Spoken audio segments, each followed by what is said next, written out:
Hello, so today's lesson will be building off of Lesson 1.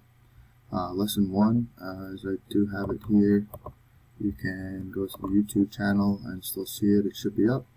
And you could also go to Lesson 1, 3-wire control, on the materials and resources page for this course. And the link is there to follow for Lesson 1. Today we're going to be building on that lesson. So I hit the drop down to expose the tree that will send you to the logic, and if I click on main logic, it brings me to this page right here. So I've changed a couple of things, and we went over this in class as well. So we have the stop button, start button, the auxiliary, the overload, and the motor coil. Again, the inputs are %i's. %i1 is input 1, %i2 is input 2. %i3 is input 3, and %i4 is input 4. The only thing I really changed here was I went into fonts and selected some different fonts so that things looked a little bit better. And then this lesson I'm also going to continue to give the descriptions of the physical inputs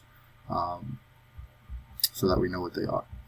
Okay, so I'm going to go into the PLC ladder. And it's a small change. As I mentioned here, it's if we could use the program bits internal to the program, the PLC ladder diagram.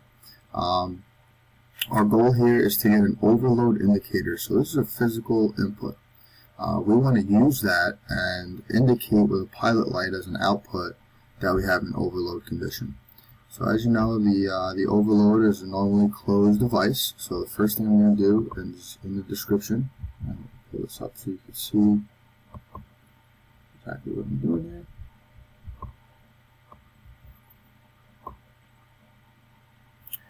Okay, so in the description, I'm going to say n.c for normally closed and motor overload. Enter, and that pops up right there. Okay, the auxiliary contact is normally open, so n.o, motor aux. Again, these descriptions are, sorry, I have to put a dot. These descriptions are just here so that we know what they are in the real world. So it's physically hardwired inputs.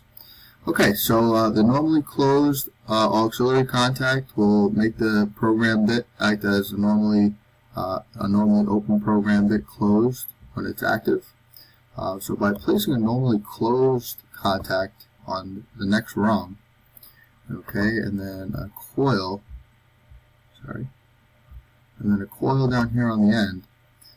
Keep in mind the coil has to be the last thing on the rung.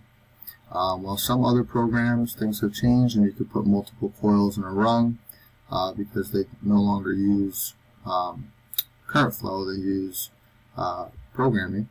So the overload is what we're going to want to reference. So we just click on that and it's already created. So I'm just going to click O, and that's the one that I want to use.